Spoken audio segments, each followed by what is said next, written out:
Chapter 1: The Night the Bond Broke. The storm outside was a symphony of violence. Lightning cracked across the ink-black sky as rain hammered the rooftop of the Moonstone Club. Inside, the bass thudded, bodies pressed together in rhythm, and the air shimmered with a cocktail of heat, sweat, and lust. She didn't belong here, at least, not the version of her that had existed 24 hours ago. Aria Ryland had come to forget, not to be remembered. But fate had other plans. She saw him the moment she walked in. Alpha Cade Blackthorne. The man who had rejected her. Not just as a woman, but as his mate. 2 weeks ago, Aria had turned 23 and felt it, like wildfire in her blood, a magnetic force yanking her toward him. Cade was everything a wolf could want, ruthless alpha of the Nightfang Pack, CEO of Blackthorne Industries, and devastatingly, inhumanly attractive. The moment they locked eyes, her wolf screamed one word, mate. His eyes had flickered. For a second, she thought he felt it too. But then he looked away, cold, dismissive. Hours later, he'd publicly rejected the bond, calling her a mistake in the moon's design. She'd fled the pack after that, humiliated, her heart torn to shreds. Now she was back, wrapped in a midnight silk dress, heels clicking like threats, fire glowing behind her emerald eyes. Tonight, she wasn't the girl who had been cast aside. She was the woman who would make him regret it. Cade looked different tonight, tighter around the eyes, jaw clenched. His wolf, barely held in check, flickered behind his gaze as if it recognized something, or feared it. He crossed the room toward her, every step reverberating with dominance, but Aria didn't flinch. Her back straightened, spine steel. She took a sip of her drink without looking at him. "You shouldn't be here," Cade growled, his voice low but electric. "I go wherever I want," she said coolly, eyes still on the dance floor. His scent hit her like a blade. Pine and rain and something darker beneath. Her pulse quickened involuntarily.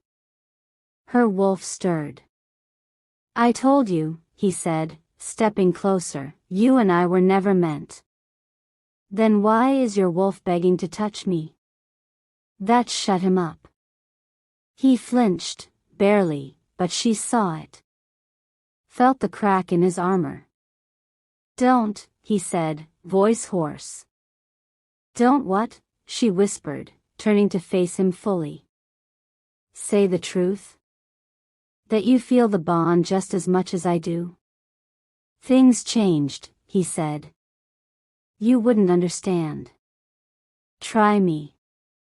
He didn't. Instead, he turned on his heel and left, rattled, shaken, defeated.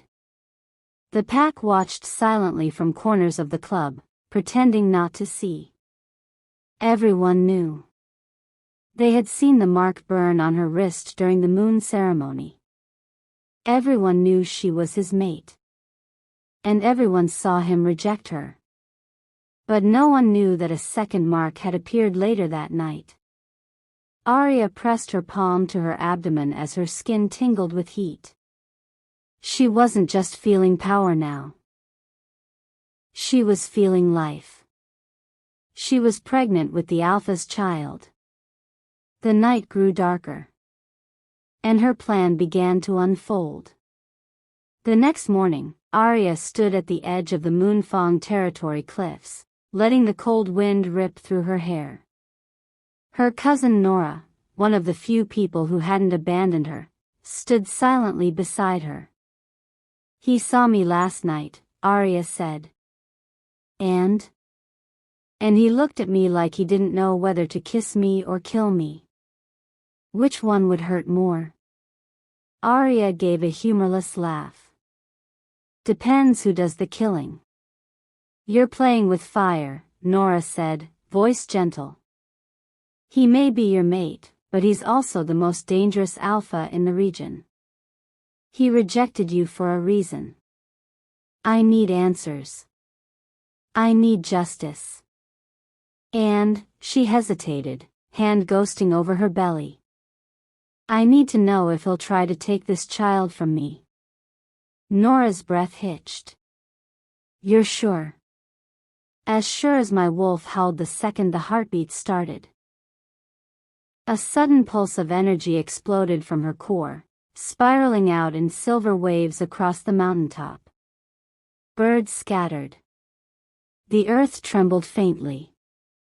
Aria's eyes glowed bright gold, not the usual shade for a beta-blooded wolf.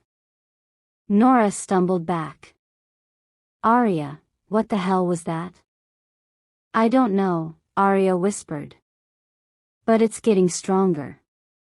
Whatever it is, it woke up when he rejected me. By nightfall, Cade stood in his private study, whiskey in hand, fury barely contained beneath his skin. He hadn't slept. Couldn't.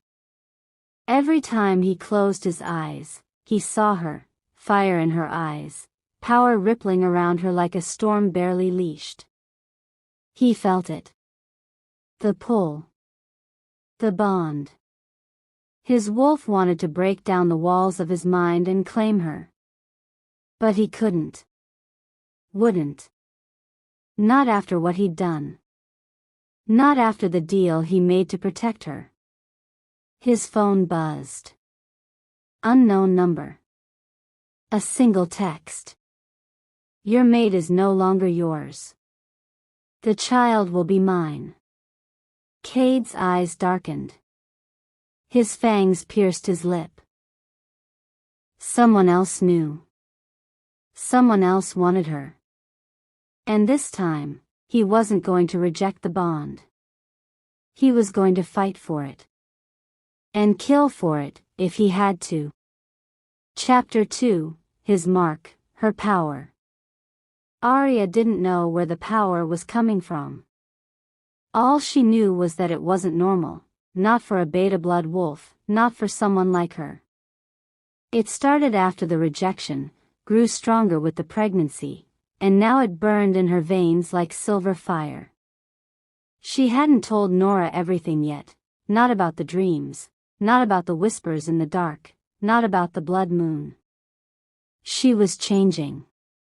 But into what? Cade stood before the council of elders, his face stone cold, shoulders squared, lips pressed in a line.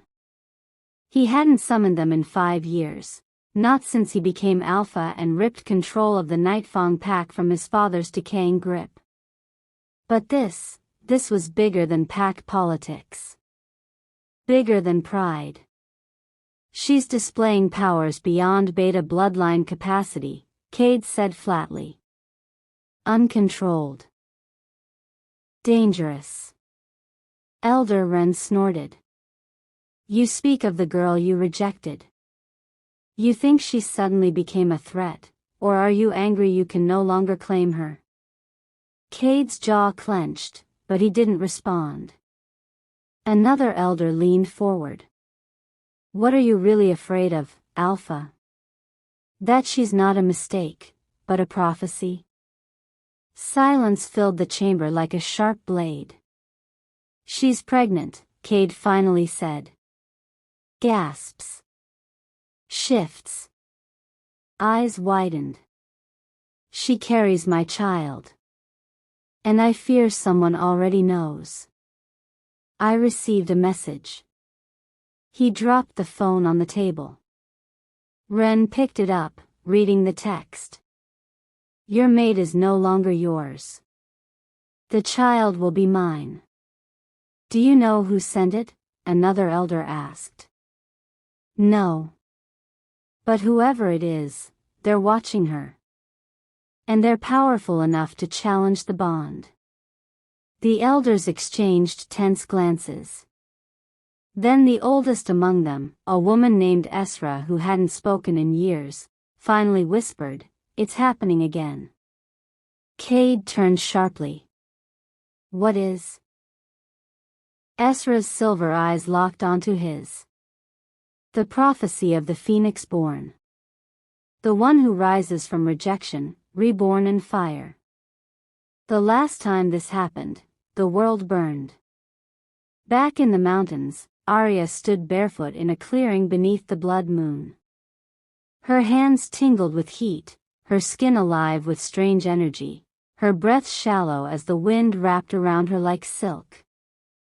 Nora stood nearby, phone gripped tightly in one hand. "You need to see this," Nora said, breathless. She handed her the screen. A viral blog post. Anonymous. The rejected mate who awoke the moonfire. Aria's heart dropped. There were grainy photos. Of her. From the club. From the cliffs. Someone had been following her for days. "There's more," Nora said. "It's not just the blog. There are rumors, someone is forming a rogue alliance. Looking for supernatural anomalies. Breeders. Breeders? For rare blood children. Unclaimed mates carrying alpha offspring are high-value targets." Aria felt the bile rise in her throat. "I need to disappear," she whispered. "No," Nora said. "You need to learn how to fight." Cade moved like a predator through the forest, moonlight slicing through the trees above him. His senses stretched to their limits. Her scent lingered, faint and fading. He was tracking her, again. For the first time since the rejection, he let his wolf rise just beneath the surface, guiding him. Then he heard it, a pulse in the earth, a howl not of pain or rage, but of awakening. He crested the ridge and saw her. Aria stood at the center of the clearing, eyes glowing brighter than ever, arms stretched to the sky as silvery flames licked across her skin. Nora was at her side, chanting something in an old dialect. Cade stepped forward, but the moment he did, the ground cracked.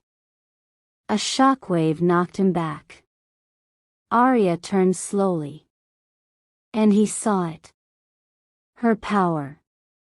It wasn't beta. It wasn't even alpha. It was something older. Something the elders hadn't spoken of in generations. "You shouldn't be here," she said, voice layered with something that wasn't hers. Or maybe, something that was, now awakened. "I need to protect you," he said. "There's danger coming. You rejected me. I did it to save you." She laughed, bitter, raw, broken. "And yet I saved myself." Suddenly, the trees behind them burst into flames. 3 rogues stepped out of the smoke, eyes black with bloodlust.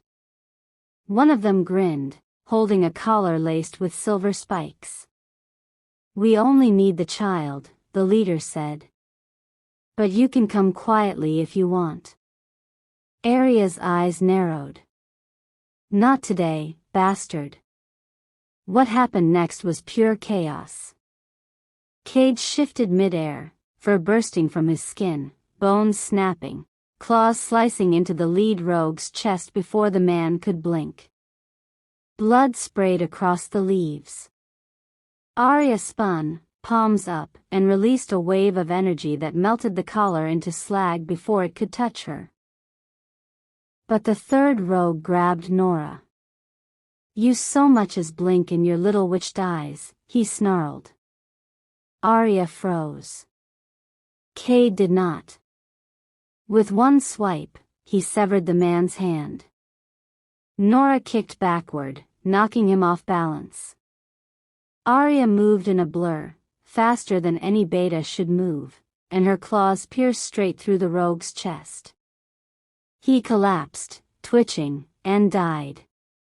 The air stilled. Only the crackling fire remained. Aria stood in the center of it all, panting, shaking, but victorious. And covered in blood. She looked down at her hands. "I didn't even shift," she said quietly. Nora, still trembling, whispered, "That wasn't a wolf. That was something else."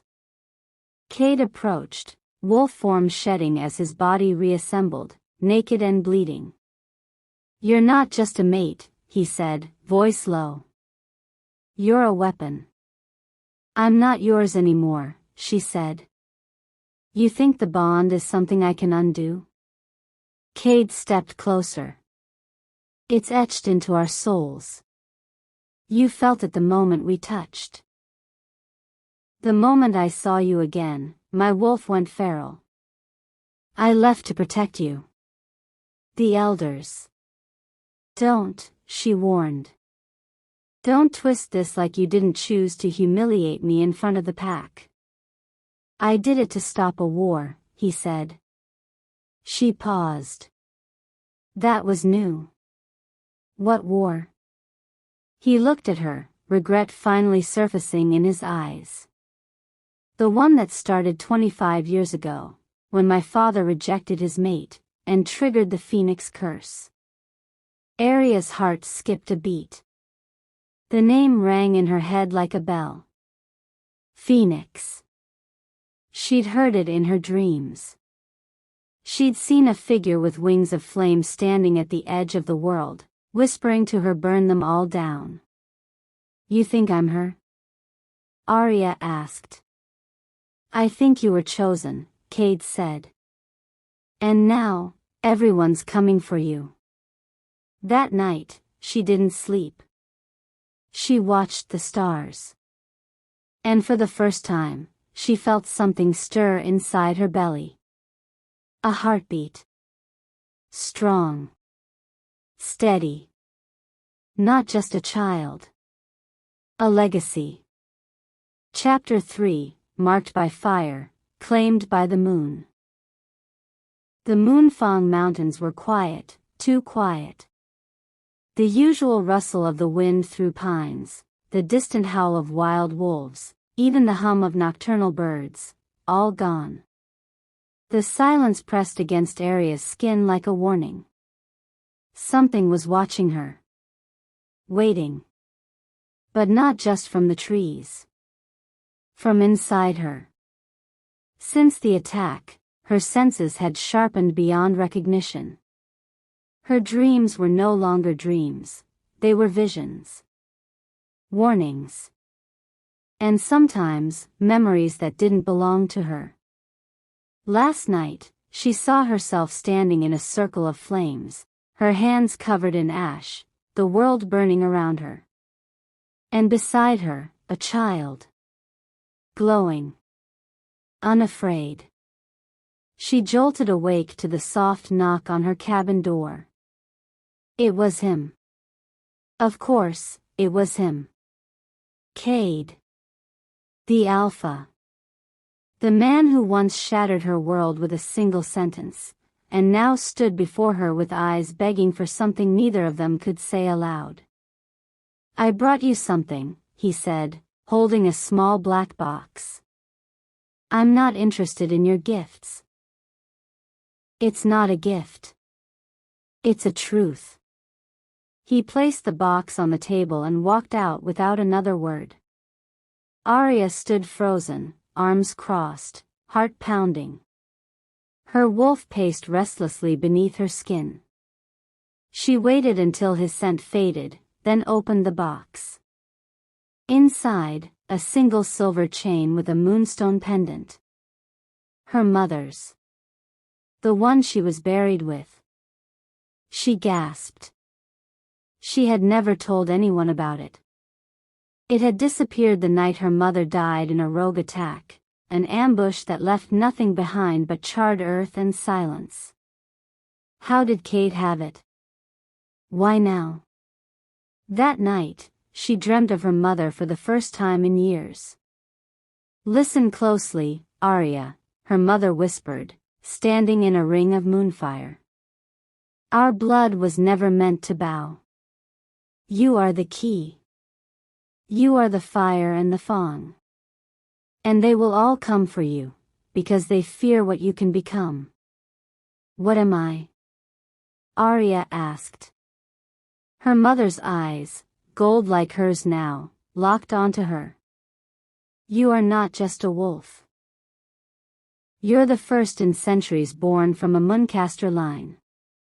Aria awoke gasping, her entire body vibrating with energy. She looked down. Her mark, previously a faint crescent, was now glowing on her wrist, pulsing with moonlight. She ran out of the cabin into the clearing, wind screaming around her. Cade was already there, shirtless, blood staining his ribs. Rogues again? She asked. No. Elder Wren's guards. They think you're a threat to the hierarchy. Aria stiffened. They're trying to kill me? He nodded. And if they find out you're pregnant? They'll take the child. Cade stepped forward. They fear power that doesn't belong to them. And you were never supposed to exist. A beta-born girl with a Muncaster's bloodline? It's a glitch in the pack order. But I see it now. You're not a mistake. You're the prophecy they tried to bury. And you? She asked bitterly. Do you see me now because I'm valuable? Or because you're finally afraid someone else might claim me? Cade's throat worked, and for the first time since she'd known him, his voice cracked. Because I never stopped seeing you. I just thought, if I rejected you, you'd be safe. From me. From what I was forced to do. What did you do? Cade turned away, shoulders tight. There's a reason I didn't mark you that night. Aria stepped closer. Tell me. I made a deal. What kind of deal? With a blood seer. Aria's blood ran cold. Blood seers were ancient, dangerous. They spoke to the moon, saw futures laced in pain. She told me if I claimed you, Cade said quietly, you'd die within 3 moons. But if you rejected me, you'd live. Alone, humiliated, but alive. She stepped back like he'd struck her. So you let me believe I wasn't enough, because you thought that was mercy? I'd rather be hated than bury you. Aria's chest heaved.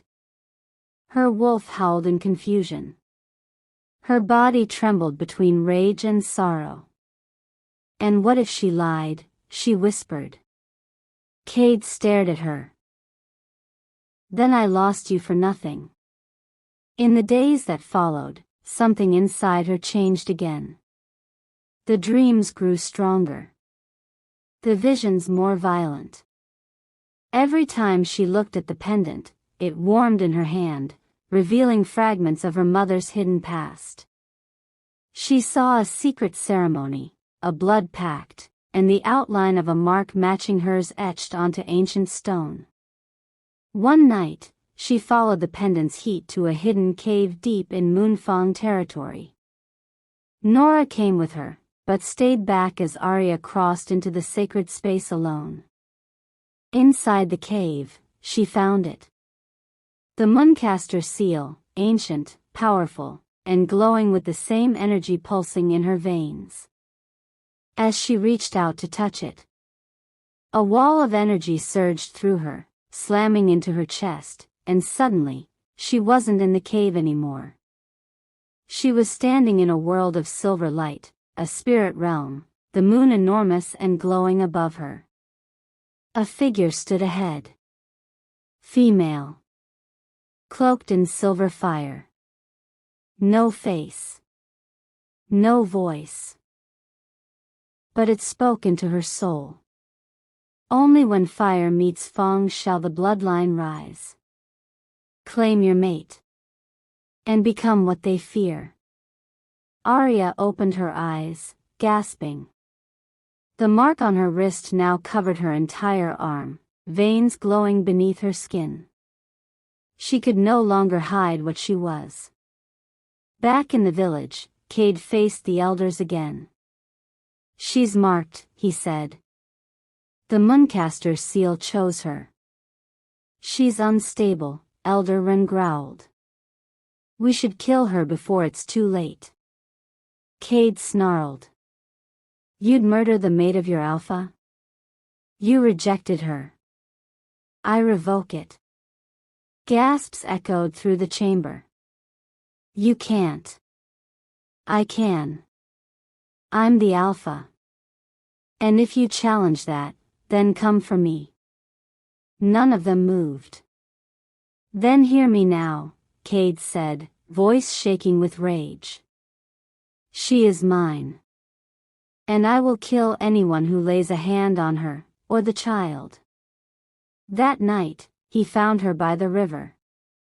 Aria sat on a flat rock, legs in the water, skin glowing under the moonlight. "You came back," she said without turning. "I revoked the rejection. And you think that changes everything?" "No," he said. "But it's the first thing I've done right in months." She turned to him, eyes tired, guarded. "I don't know if I can ever forgive you," she said. "You don't have to," he said. "Just let me stay. Let me protect you this time." She looked away, then back. Her voice broke. "I'm scared, Cade." He sat beside her. "So am I."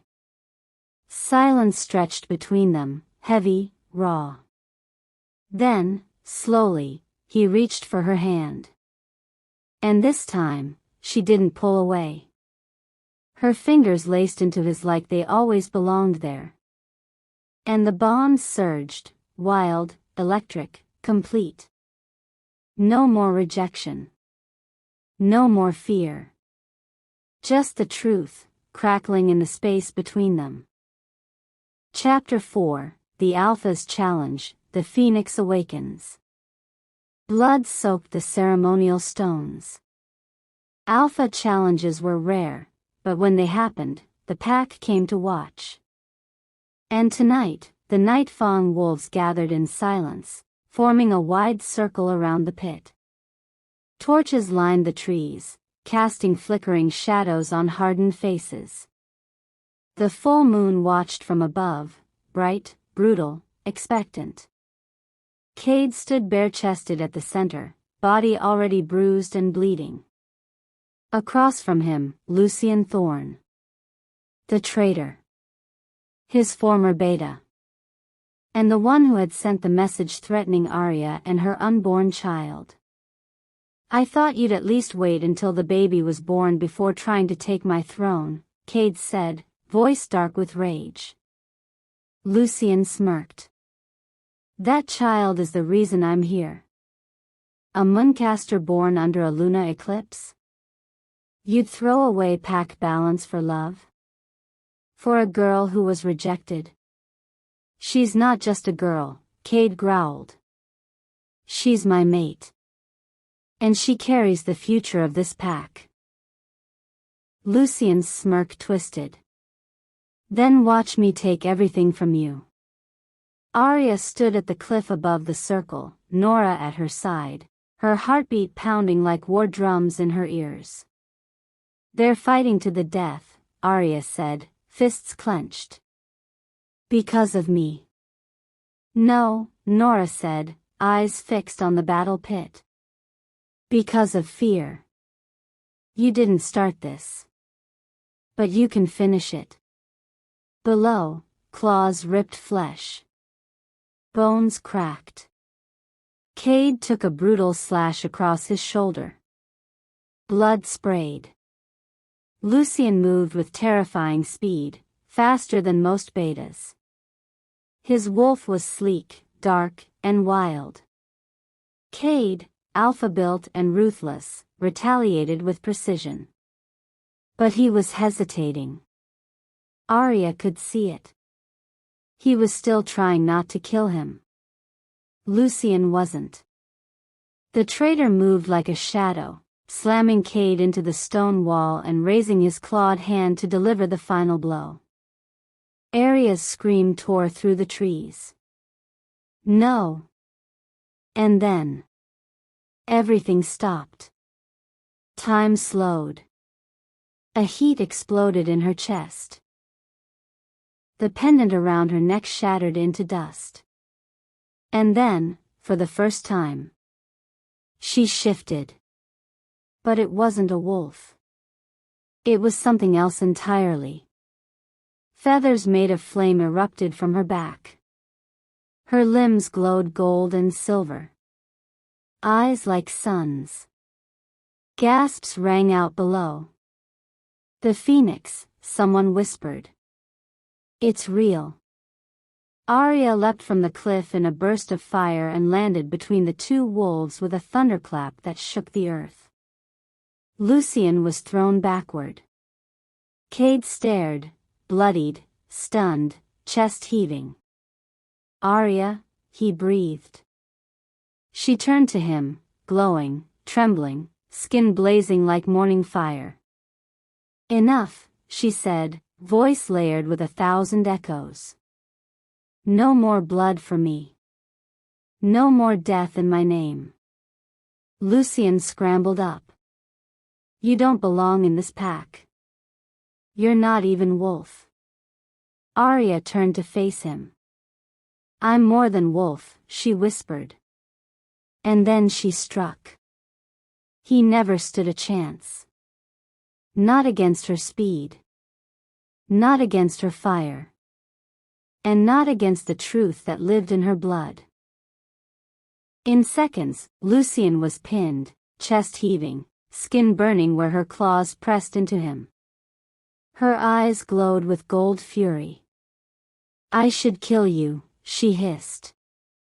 Then do it. She paused. And let go. Because she wasn't like him. She didn't need to kill to win. The moment she released him, the bond between her and Cade surged. She walked to Cade, who dropped to his knees before her. Not in weakness, but in awe. I told them, he said softly, you weren't a mistake. Aria knelt with him. You were wrong about something else too. He looked up. I don't need your protection anymore. I know, he whispered. She touched his face, the blood on his skin steaming under her fingers. But I still want it. Their lips met, finally, fiercely. And the entire pack howled as one. It wasn't just a kiss. It was a claiming. Not by dominance. But by choice. Later that night, Aria stood alone under the moon, her body still glowing faintly. Cade stood behind her, arms wrapping around her waist from behind. You shifted into something they've only spoken about in legends, he said softly. I saw her, Aria whispered. The Mooncaster. She lives in me now. Not a ghost. A guide. You didn't kill Lucien. No, she said. But he'll never try again. Cade leaned his lips against her neck. The pack bows to you now. I don't want them to bow, she said. I want them to stand beside me. He smiled. Then you'll be a better Luna than I ever was an Alpha. Suddenly, a scream shattered the night air. Nora burst from the tree-line, panting, eyes wide with horror. Aria, he's gone. Who? Lucien. No. He was still in the circle. He vanished. Left blood, and this. She handed over a scrap of black fabric. Stitched into it, a mark. A crescent wrapped in a serpent's tail. Cade paled. That's not his mark, he said. Then whose is it? Aria asked. He looked at her slowly. Someone much worse. Someone older. Who? Cade's voice was cold. The Rogue King. Chapter 5, The Rogue King's Shadow. They had thought Lucian was the storm. But Lucian had only been the warning. The true storm was coming now. And it wore a crown of bone and smoke. The council chamber buzzed with panic. The moon had not yet dipped below the horizon, and yet the air felt like dusk, heavy, unnatural. The elders had gathered. Cade stood at the center, flanked by his most trusted warriors. Aria stood beside him, not behind. Not hidden. She stood equal. The Rogue King's sigil had been confirmed, the crescent devoured by a serpent. Once banished by the United Pax decades ago, he had vanished into the north with the blood-stained remnants of his followers. Until now. Elder Esra's voice trembled. If he sent Lucian, it means he's building an army again. But why now? Aria stepped forward. Because of me. All heads turned. Cade tensed. Aria. No more secrets, she said. You all know I'm not just Wolf. I'm something older. Something the moon marked by fire. That power, it's in me. But it's also in the child I carry. The elders gasped. You're certain? Elder Wren asked, voice uncharacteristically cautious. Aria nodded. I feel it. Every day. It's not just a heartbeat, it's a signal. A call to everything supernatural nearby. Something in this child echoes the old bloodlines. And the Rogue King wants it. Cade stepped beside her now, protective energy radiating from him. Then let him come. He'll learn what it means to face an alpha who no longer holds back. Esra looked at Aria, eyes unreadable. And what are you willing to become? Aria didn't blink. Whatever I must. That night, the dreams returned, but this time they weren't of her mother, or fire, or wings. They were of him. The Rogue King. He stood in a black field, eyes made of shadows, mouth moving without sound. Behind him, wolves shifted with bones that cracked unnaturally, rogues stitched with dark magic. And at his side, Lucian knelt, head bowed in submission. Aria's skin crawled. When she woke, her pendant, the one shattered during her transformation, was whole again. Only now, it burned cold. 2 days later, while the pack prepared defenses, Aria followed a strange pull into the forest. Nora found her there, standing before a small cave mouth lined with unfamiliar runes. You shouldn't go in alone, Nora said, panting. This isn't on any of the maps. I don't trust it. I do, Aria said. I feel her again. The Mooncaster. She stepped into the cave. The stone lit up around her as if responding to her blood. Inside, a library. Ancient, hidden, and preserved by spells. Dozens of scrolls. And in the center, a mirror, cracked but glowing faintly. It showed an image she didn't recognize at first. Then she realized. It was her. But older. Stronger. Crowned in moonlight and fire. Then the mirror changed. It showed her child, unborn, but pulsing with golden power. Then, the child being taken. Clawed hands reaching through shadow. She stepped back in horror. That's the Rogue King's plan, she whispered. He doesn't just want to destroy me. He wants to raise my child as his own. Aria sprinted back to the village, heart in her throat. When she burst into the Alpha's cabin, Cade looked up, worry immediately replacing focus. What happened? She told him everything, the vision, the mirror, the child. By the end, his expression was pure war. He'll come at night, Cade said. He always has. Rogues wait for the moon to wane. Then we meet him at the border, Aria said. End this before he touches our land. Cade nodded once. Not without me. But before they could plan further, a knock echoed at the door. A warrior. Pale. Shaking. It's Nora, he said. She's missing. They found a scrap of her cloak in the woods. Blood on the leaves. And a symbol carved into a nearby tree, the Rogue King's sigil. Cade's eyes turned black with rage. Aria fell to her knees, fingers pressed to the soil, whispering something older than language. Then, she saw it.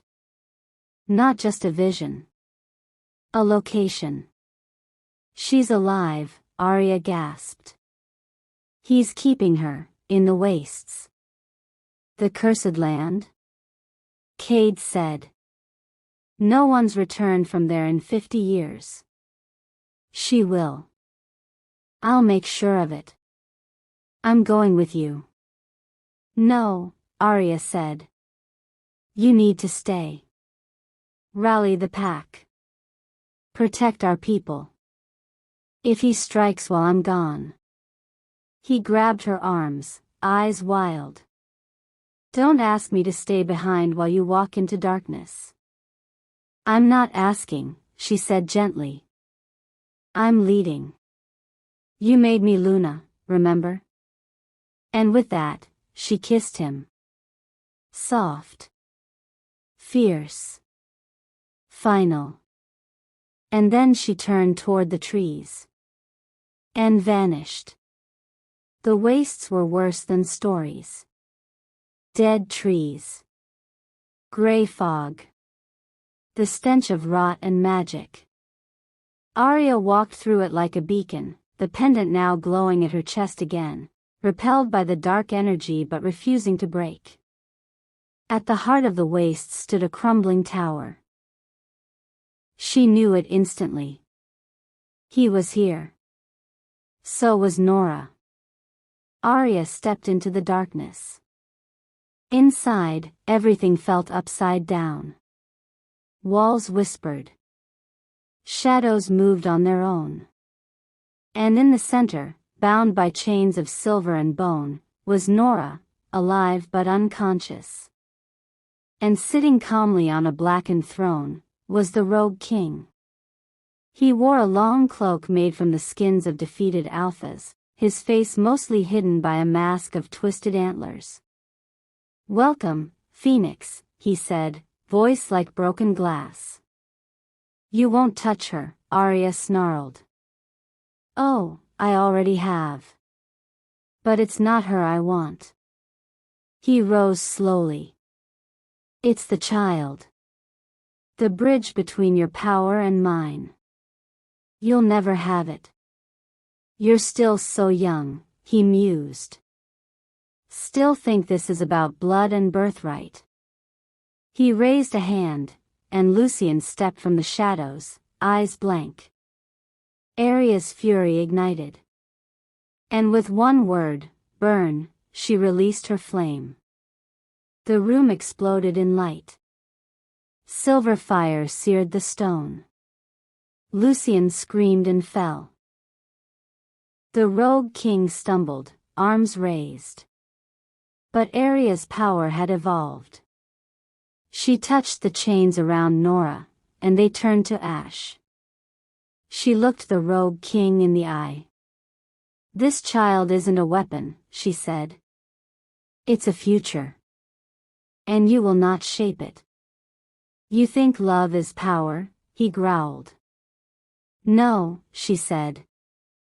"I am." And with one final scream, she unleashed her full form. The Phoenix.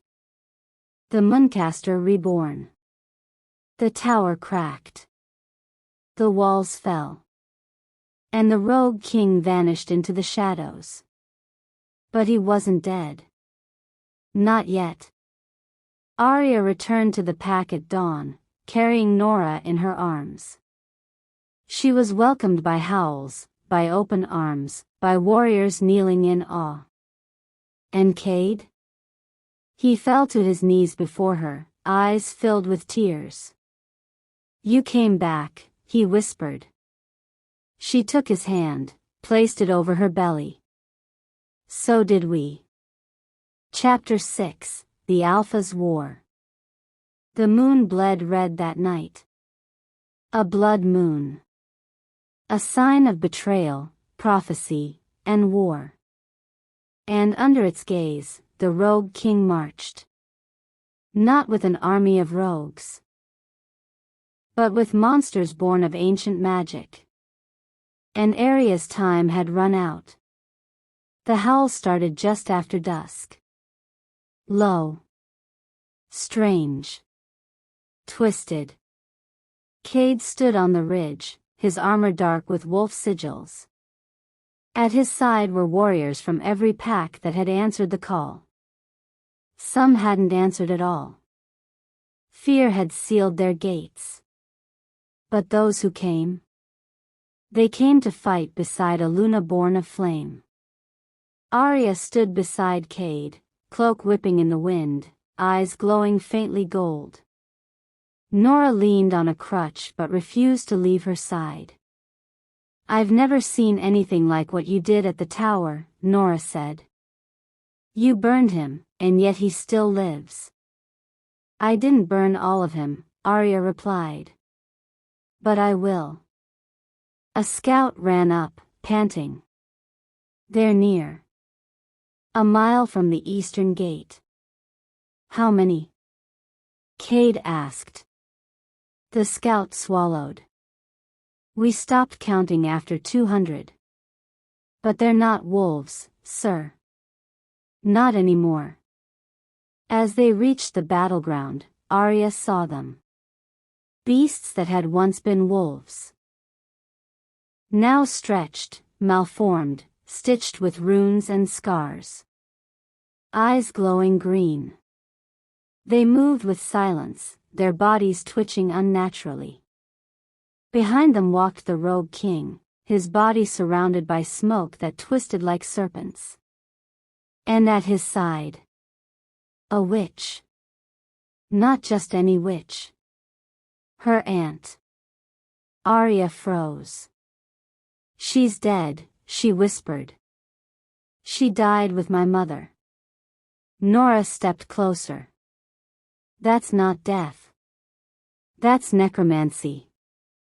"Or betrayal," Cade growled. The rogue king stepped forward. He raised his voice. "Give me the Luna," he said. "Give me the child. And I will spare your people." Cade snarled. "You'll only leave with your bones crushed." The king smiled. "Then let the moon witness your extinction." And the war began. Wolves clashed in a storm of fur and teeth. Magic pulsed across the sky, red against silver, flame against ice. Aria stepped into battle like lightning. Every step she took lit the ground in fire. Her flames no longer burned her, they obeyed. Nora struck beside her, wielding knives enchanted by the Mooncaster cave. Together, they pushed through the first wave. But the monsters kept coming. Endless. Relentless. Cade's roar echoed as he tore through 3 rogues at once, but even he looked weary. Then the witch stepped forward, and the ground cracked. She raised a hand, and wolves dropped, twitching, howling in agony. She was draining them. Feeding the rogue king. Aria sprinted toward her, fury unleashed, but a wall of shadow knocked her back midair. The king laughed. You were always meant to feed me, child. You burned so beautifully. Aria staggered up, blood on her lip. Then choke on my flame. Suddenly, another power erupted. From the western ridge, a second wave of wolves appeared. Reinforcements. Warriors from the scattered mountain tribes. Led by Dahlia? Aria gasped. The Alpha Queen of the far north. She hadn't answered the call. But she'd come anyway. Her massive white wolf form slammed into the witch, breaking her focus. The spell shattered. The fallen wolves rose, gasping. The battle turned. But then, a scream. A young warrior. Barely shifted. Fell. And behind him stood Lucian. Alive. Changed. Something dark coiled in him now.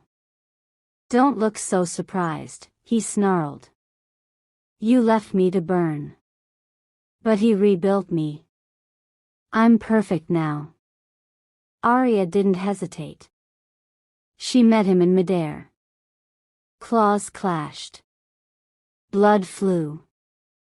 They fell through the forest, tearing at each other, striking faster than thought. You were never the enemy, Aria hissed. Just the distraction. Lucian grinned through blood. And you're still soft. Then he bit her. Hard. Just above her hip. Pain exploded. But so did her power. She screamed, and silver fire exploded in every direction, flinging Lucian into a tree. His body didn't move again. Ever. She staggered back to the field, bleeding, burning, furious. And the rogue king waited. Alone now. Cade stood beside Aria, limping, blood in his hair. This ends now, he said. No, Aria whispered. It ends with me. And she stepped forward. Alone. The rogue king raised both hands. Shadow dragons spiraled around him. But Aria was ready. She closed her eyes. Reached deep. Deeper. Found her mother's voice. Her father's silence. The wolf. The fire. The moon. The storm. And the child inside her. It pulsed, once. Twice. 3 times. And she changed. Wings of flame. Eyes like starlight. Hair lifted in wind that didn't exist. The phoenix wolf. The Mooncaster reborn. Aria unleashed her final form. And with a scream, she flew. Straight into the heart of shadow. The battle between King and Luna cracked the sky. His magic surged, fire, ice, time itself. But Aria bent it. Rewrote it. With each strike, she stripped away his lies. She saw the man beneath. Afraid. Alone. Twisted by prophecy. She didn't pity him. But she understood. I'm not your end, she whispered. I'm your release. And with one final burst of light, she pierced him. Straight through the heart. Shadow fell away. Smoke vanished. And the rogue king was no more. Silence. Then. Howls. All around her. The pack. Cade. Nora. The tribes. The battle was over. Aria dropped to her knees. And felt a kick. A tiny, fierce kick from inside her belly. I told you, she whispered, hand on her stomach. We would make it. Cade reached her, knelt, kissed her forehead. You didn't just win a war, he said. You became legend. Chapter 7, The Luna's Trial. War doesn't end with silence. It ends with screams that echo long after the weapons fall. And in the ashes of victory, betrayal blooms. The battlefield reeked of blood, ash, and magic. Bodies burned. Survivors searched the dead for names they feared. The wounded cried for those who wouldn't return.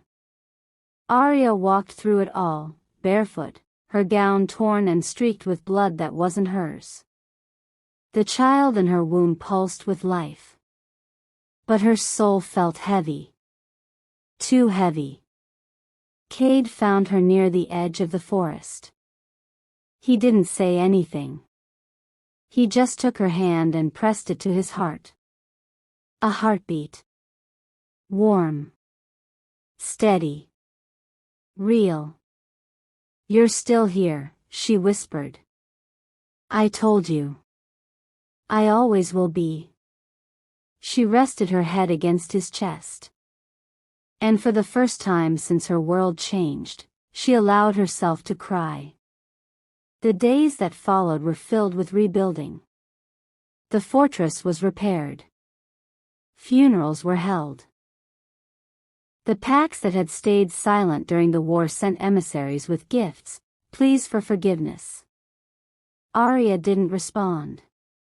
She stood over her people as Luna, draped in silver fire. They called her Moonborn. They called her the Phoenix Luna.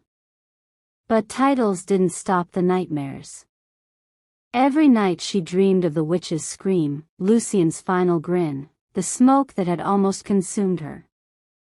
Until one day, peace shattered again.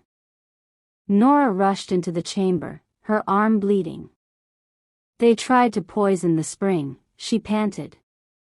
Cade shot to his feet. Who? But Aria already knew.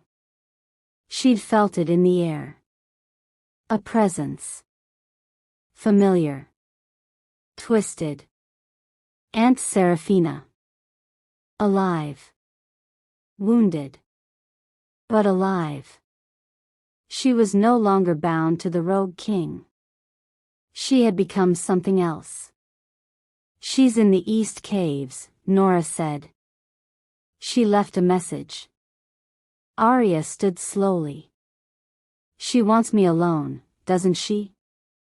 Nora nodded. She says the child must decide what kind of Luna you'll become. Cade caught Aria's arm. You're not going alone. She's mine, Aria whispered. She was family. She killed family. And she's the last piece of the curse. I won't let her take you. Aria leaned close and kissed him, soft, but firm. She won't, she promised. I'm not going to die. I can't lose you. You won't, she said. But you may have to let go of who I was. The cave walls dripped with dark water. Aria moved silently, flames coiled in her hands. Seraphina waited at the far end, cloaked in rotting magic. You've grown into her shadow, the witch sneered. I've become what she died for, Aria replied. She died for nothing, Serafina spat. Your mother was weak. She begged me to save you. And I did. You're powerful because of me. Aria raised her hand. You don't get to twist my mother's memory. Serafina laughed. Oh, child. You think this was about you? It was about the air.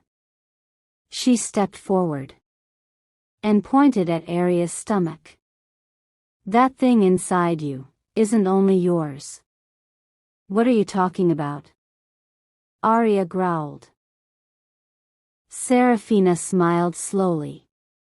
You were marked by fire. But his blood still runs in your veins. The rogue king was your uncle.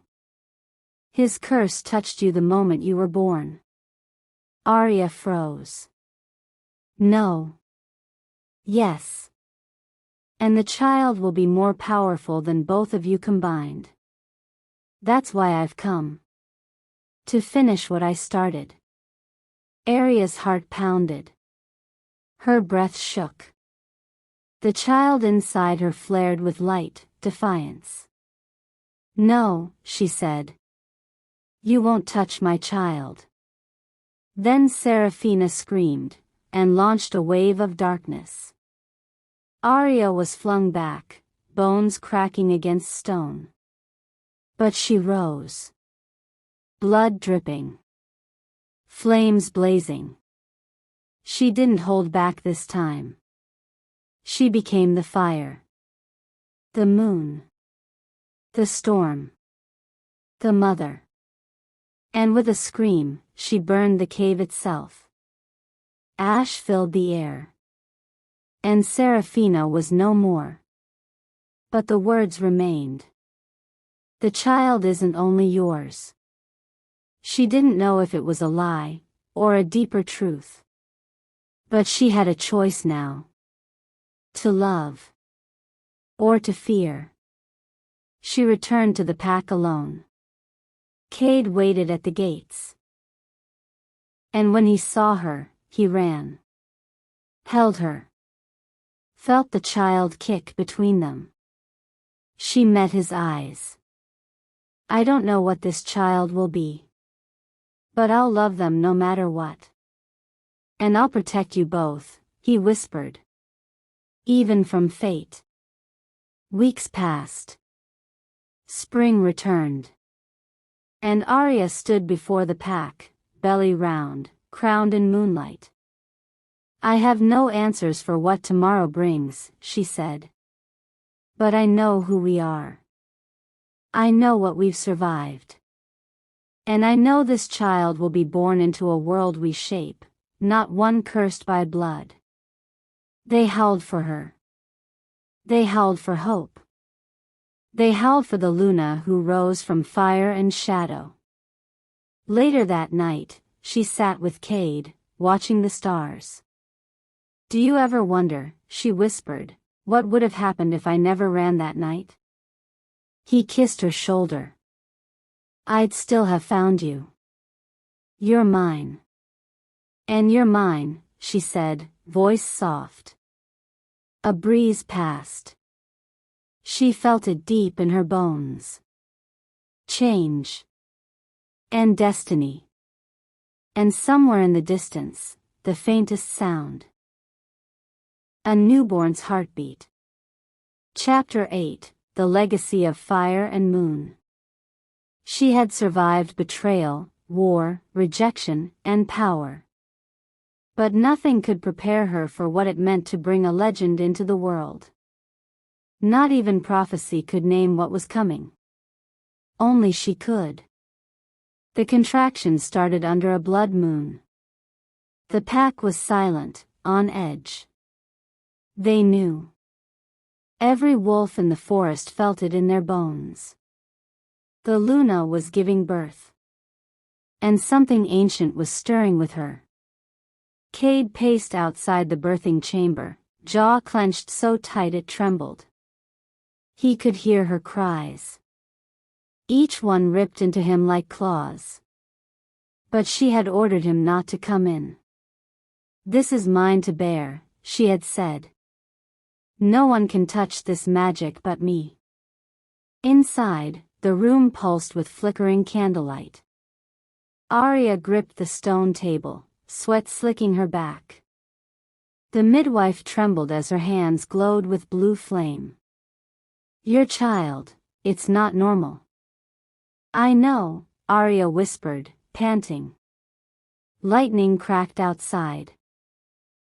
The sky opened in a flood of rain, though no storm had been called. Nature answered the child's cries before they were born. And then it happened. With a scream that shook the mountain, Aria brought the child into the world. But no one touched the baby. They couldn't. The moment the cord was cut, the newborn burst into a halo of silver light, floating just above Aria's chest, eyes wide open. No tears. Only silence. And then the baby howled. A sound so ancient, so filled with prophecy and promise, that wolves across the lands lifted their heads and answered. The midwife fainted. The candles blew out. And the baby lowered itself into Aria's arms, calm, watching her with golden eyes. Eyes like fire. And something else. Cade burst in, breath caught in his throat. Aria. She turned slowly, cradling their child. Meet your daughter. Our daughter, he whispered, falling to his knees. Aria touched the baby's cheek. She's not just ours, she said. She belongs to something bigger. I can feel it. She feels like the end of something. Or the beginning. Both, Aria whispered. He leaned his forehead against hers. You did it. You brought a legend into the world. No, she corrected gently. We did. Weeks passed, and the child never cried. She only watched. Listened. And sometimes, she'd glow. Cade called her Ember. Aria called her Solara. But the pack called her something else. The Moonfire Heir. Her very presence made young wolves shift earlier. Old wolves healed faster. And dreams returned to those who'd stopped believing. But peace was a fragile thing. One night, as Aria rocked Solara near the fire, a shadow entered the den. Nora, face pale, hands shaking. A letter, she whispered. From who? But Nora didn't answer. She handed Aria a sealed scroll, burnt on one edge with a sigil none had seen in generations. The mark of the Council of the Ancients. Aria opened it. And her blood ran cold. The child has awoken something older than the moon. We will come for her. Prepare the air for judgment. Cade wanted to burn the letter. Aria told him not to. She was born from flame. Let the world try to touch her. They'll burn before she ever cries. They didn't speak of it again. But every night, Aria stared into Solara's golden eyes. And she felt it. The tremble in the world. The weight of being her mother.